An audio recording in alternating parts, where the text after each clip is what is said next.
ধীরে ধীরে আধুনিক বিশ্বের সাথে তাল মিলিয়ে নিজেদের সংস্কৃতি থেকে শুরু করে আর্থসামাজিক অবস্থার পরিবর্তন ঘটাচ্ছে মধ্যপ্রাচ্যের প্রভাবশালী মুসলিম দেশ সৌদি আরব। তবে এখন আধুনিকায়নের ভেতরেও চলছে মানবাধিকার লঙ্ঘনের মতো ঘৃণ্য ঘটনাও। বিশেষ করে যেসব বিদেশি শ্রমিকরা সৌদিতে জীবিকার প্রয়োজনে কাজ করতে আসেন তাদের উপরে চলে অকথ্য নির্যাতন আর বিনা বিচারে ফাঁসির মতো ঘটনাও। এমন কয়েকটি ঘটনার অনুসন্ধানে বেরিয়ে এসেছে চাঞ্চল্যকর অনেক তথ্য। তেমনি একজন হলেন 28 বছর বয়সী মোহাম্মদ সাদ, যে কিনা একজন মিশরীয় মৎস্যজীবী। প্রতিবারের মতো শর্মা আল শেখ উপকূলে গিয়েছিলেন মাছ ধরতে, কিন্তু তিনি আর ফিরে আসেননি। তার পরিবার মাসের পর মাস খোঁজ করেও কোনো তথ্য পায়নি। 1 বছর পর জানা যায় সাদ সৌদি আরবের উত্তরাঞ্চলীয় তাবুক কারাগারে আটক রয়েছেন। তার বিরুদ্ধে আনা হয় মাদক পাচারের অভিযোগ। 8 বছর বন্দী থাকার পর গত 21 অক্টোবর তাদের মৃত্যুদণ্ড কার্যকর করা হয়েছে। তবে এই বিষয়ে তার পরিবারকে কিছুই জানানো হয়নি। পরিবারের লোকেরা খবরটি জানতে পেরেছেন সাদের সঙ্গে কারাগারে থাকা এক ব্যক্তির কাছ থেকে।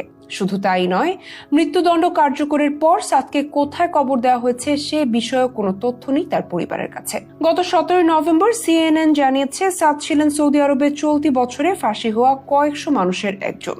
এর মধ্যে বেশিরভাগের বিরুদ্ধে প্রাণঘাতী নয় এমন মাদক সম্পর্কিত অভিযোগ ছিল।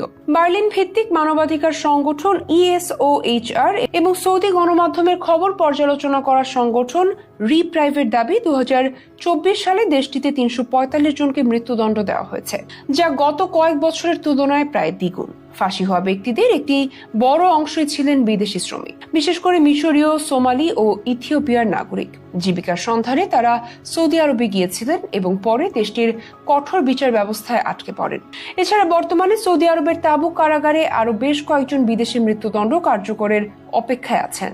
তাদের একজন এসাম আল সাজলি। 27 বছর বয়সী সাজলি মিশরের একজন মৎস্যজীবী। তার বিরুদ্ধে অ্যামফিটামিন ও অল্প পরিমাণে হেরোইন সদৃশ পদার্থ বহনের অভিযোগ আনা হয়েছে।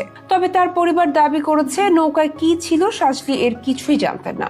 এদিকে বিনা দোষে মৃত্যুদণ্ডের অভিযোগগুলো অস্বীকার করেছে সৌদি সরকার। জাতিসংঘের বিশেষ প্রতিনিধিদের পাঠানো এক চিঠির জবাবে সৌদি কর্তৃপক্ষ জানিয়েছে, কোনো গোপনীয়তা নেই, 3 ধাপের বিচার প্রক্রিয়া মানা হয়, বিদেশিদের কনসুলার সহায়তাও দেওয়া হয় এবং মৃত্যুদণ্ড কার্যকরের পর দণ্ডপ্রাপ্তদের দেহ নিজ দেশের দূতাবাসে হস্তান্তর করা হয়। তবে বহু পরিবার ও অধিকার কর্মী দাবি করেছেন বিচারের ক্ষেত্রে অনেক সময় আইনজীবীর সহায়তা নিতে দেওয়া হয় না, আর দেয়া হলেও বিচারের ফল বদলায় না। তাবুক কারাগার থেকে পাওয়া বিবরণে বলা হয়েছে, মৃত্যুদণ্ডপ্রাপ্ত বন্দীরা প্রতিদিন সকালে আশঙ্কায় থাকেন সেদিন তাদের নাম ডাকা হবে কিনা। আর এসব ঘটনায় স্পষ্ট হচ্ছে সৌদি আরবের আধুনিকায়নের অন্তরালে চাপা পড়ে যাচ্ছে মানবাধিকার লঙ্ঘনের মতো মারাত্মক সব ঘটনা।